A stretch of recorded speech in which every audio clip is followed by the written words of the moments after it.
Assalamualaikum warahmatullahi wabarakatuh.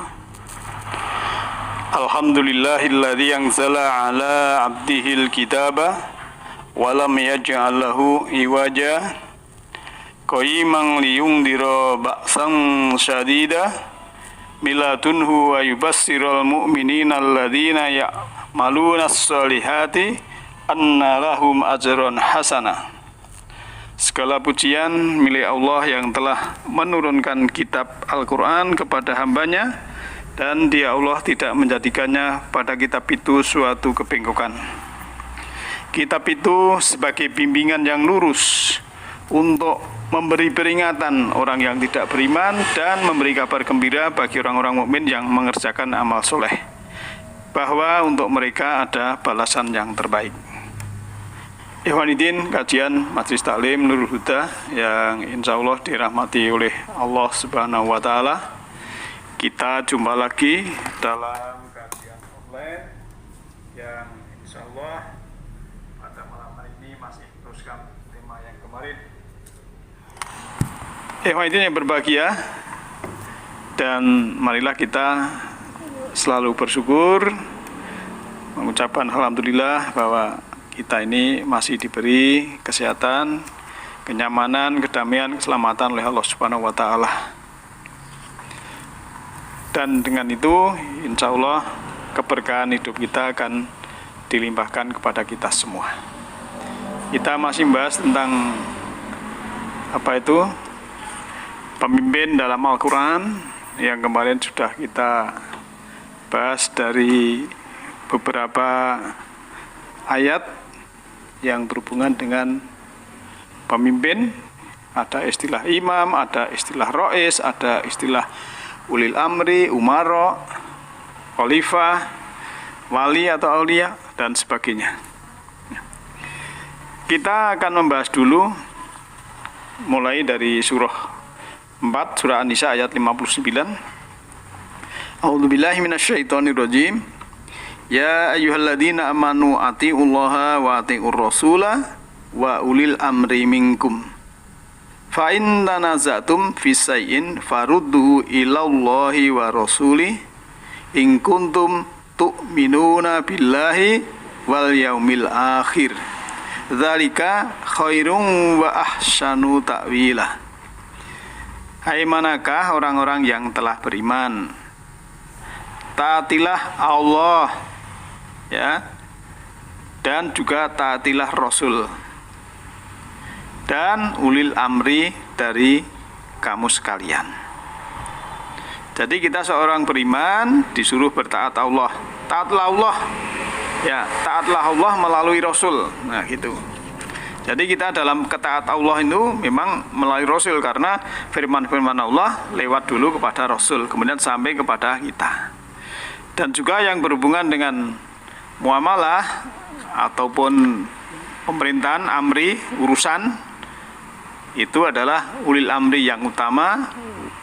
Uli itu yang utama, al-amri urusan, minkum dari kamu sekalian. Kemudian fa'in tanaza'tum, nah ini yang perlu kita garis bawahi. Tanaza'tum biasa diartikan dalam terjemahan Depak itu kan berlainan pendapat, atau istilahnya berselisih. Sebetulnya kalau berselisih itu istilahnya ikhtilaf. Ya. Allah sudah menyebutkan kalau ikhtilaf itu di dalam surah 42 ayat 10. Wa mahtahlafu fihi, ya, fahukmuhu ila Allah. Kalau kamu berselisih, hukumnya pada Allah. Ini harus kita. Dan maka sebagian mufasir tanaza'tum, kalau kamu berunding sesuatu, maka faruduhu, maka kembalikanlah ila Allah, kepada Allah, wa rasul, kepada Rasul. Atau kita kembalikan kepada Allah dan melalui Rasul itu. In kuntum, jika adalah kamu tu'minuna billah wal yaumil akhir, apabila kamu itu percaya, beriman kepada Allah dan hari akhir. Dzalika khair, yang demikian itu adalah pilihan atau yang lebih baik, kan begitu, lebih utama. wa ahsanu ta'wila, dan sebaik-baik ta'wil atau akibat daripada memahami itu.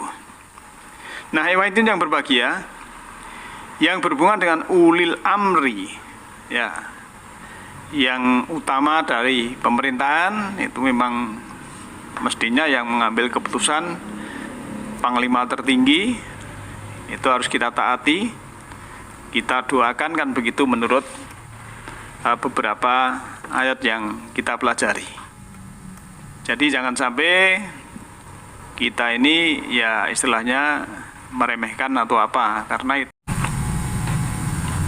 itu korelasinya kalau tadi surat 459 yang Qawam itu adalah surah 4 ayat 34, Ar-Rijalu qawwamuna 'alan nisa.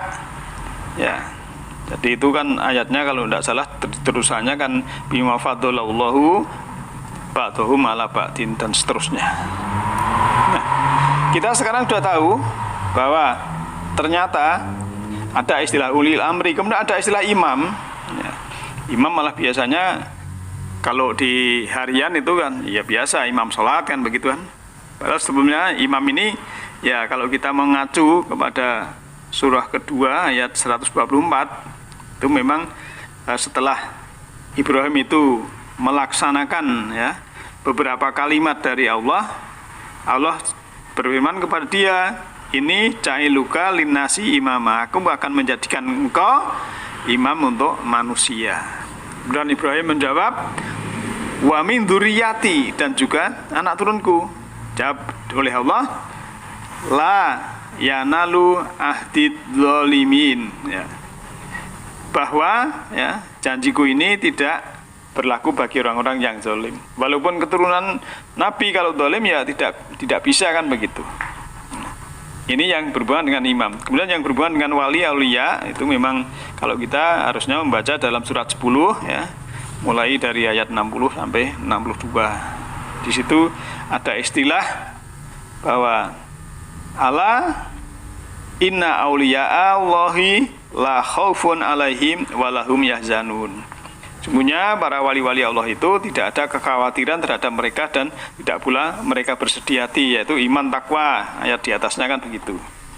Alladzina amanu wa kanu yattaqun. Nah ini ayat 1063, yaitu orang-orang yang beriman dan mereka selalu insaf, selalu bertakwa. Nah, demikian yang kita bahas dua ini, kemudian kita menginjak ya, sudah 3 ya. Ulil amri, kemudian imam, kemudian aulia. Tadi Qawam sudah saya sebutkan, di situ juga ada. Maka kalau kita mengacu ya, mengacu kepada seorang Ibrahim selaku imam untuk manusia, tadi saya sebutkan dalam surah 2124 bahwa Allah menjanjikan ini ja'iluka linnasi imama tadi. Kemudian syaratnya memang seorang pemimpin yang dimaksud dalam arti urusan pemerintahan ini juga Ibrahim itu berdoa. Sebagai contoh kan Ibrahim dulu, Ibrahim karena sebagai uswatun hasanah dalam surah 60 ayat 4. Maka kita harus mengerti, oh ternyata Ibrahim juga cinta kepada negerinya ya. Di dalam surat 14, surat Ibrahim ayat 35, Rabbi ja'al hadzal balada aminan ya waj'nubni wa baniya ang ta'budal asnam. Jadi ini kurang lebih ya, Robku, jadikanlah negeri ini negeri yang aman, dan jauhkanlah aku ini dan juga anak cucuku keturunanku ini dari menyembah berhala ya. Jadi Ibrahim ini cinta kepada negerinya supaya negerinya ini aman, negerinya aman, dan juga termasuk dia dan anak cucunya itu tidak menyembah kepada berhala kan begitu ya. Kemudian ini juga taat aturan dalam arti apa itu apa ya, ini dalam apa surah ke-16 ayat 120 ini kan Ibrahim itu qanita lillahi hanifa. Jadi Ibrahim itu orang yang taat aturan ya, kemudian Hanif yang lemah lembut. Ya, itu seorang pemimpin salah satunya juga harus begitu. Kalau kita mengacu kepada Ibrahim itu. Kemudian dia juga bekerja keras, demokratis. Ya, di dalam surat 37 ayat 102. Juga ahli diplomasi. Waktu dia dengan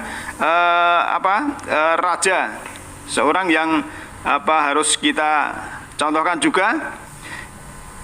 Kalau dia berdiplomasi dengan orang yang mengaku Tuhan ataupun menyembah berhala, ya, berhalamu itu apa bisa menerbitkan matahari dari barat, sedang Tuhanku, maksudnya gini ya.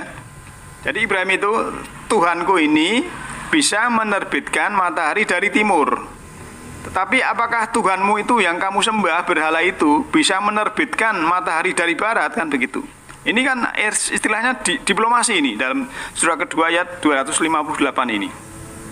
Nah, itu yang berbahagia, di samping dia juga penyantun dalam surat 9 ayat 114 itu, juga dia memperhatikan generasi penerus. Ibrahim berdoa dalam surah kedua ayat 128 itu, Rabbana waja'alna muslimaini lak wa min dzurriyyatina. Ya Tuhan kami, jadikanlah kami ini kedua kami ini orang yang muslim, yang menyerahkan diri kepada Engkau dan dari keturunan kami. Berarti dia istilahnya mementingkan ataupun juga memperhatikan kepada penerusnya atau generasi yang akan datang. Jadi dalam berdoa meminta pun berusaha selalu juga kepada generasi yang akan datang dia perhatikan. Karena apa? Memang itulah sifat-sifat seseorang yang mengerti, termasuk dalam memelihara keadaan alam semesta. Kalau kita menjadi pemimpin itu jangan sampai ya hutan kita tebang habis, kemudian anak cucu kita tidak kebagian. Itu namanya tidak memperhatikan generasi. Ataupun kita amburadul pinjaman yang banyak, kemudian tidak tahu nanti urusannya, yang penting biar dibayar anak cucu. Ini juga sebenarnya tidak mengacu kepada Ibrahim. Maka kalau kita mengacu kepada Ibrahim adalah memperingan untuk istilahnya generasi kita yang akan datang, sehingga kita mampu memberikan yang terbaik untuk generasi yang akan datang itu. Yang itu yang berbahagia. Maka dengan itu kita selaku manusia saat ini yang bisa memilih suatu pimpinan atau ya minimal yang mendekati daripada uswatun hasanah, kemudian yang lemah lembut, yang memperhatikan generasi, yang terpercaya, yang jujur, ya kalau bisa yang fisiknya kuat. Nah, maka dari itu ya kita harusnya juga yang nun sewu, yang sepuh-sepuh itu juga harus istilahnya mengerti dalam arti tahu diri.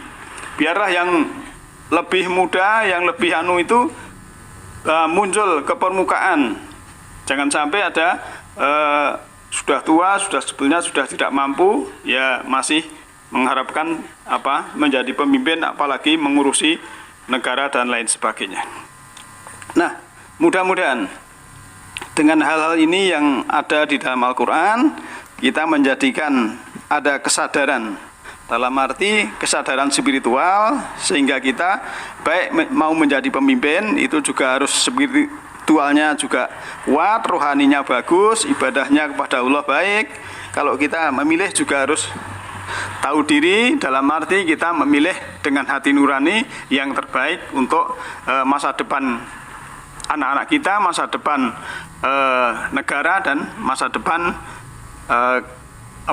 rakyat yang istilahnya masyarakat ramai. Nah, untuk itu marilah kita ya berusaha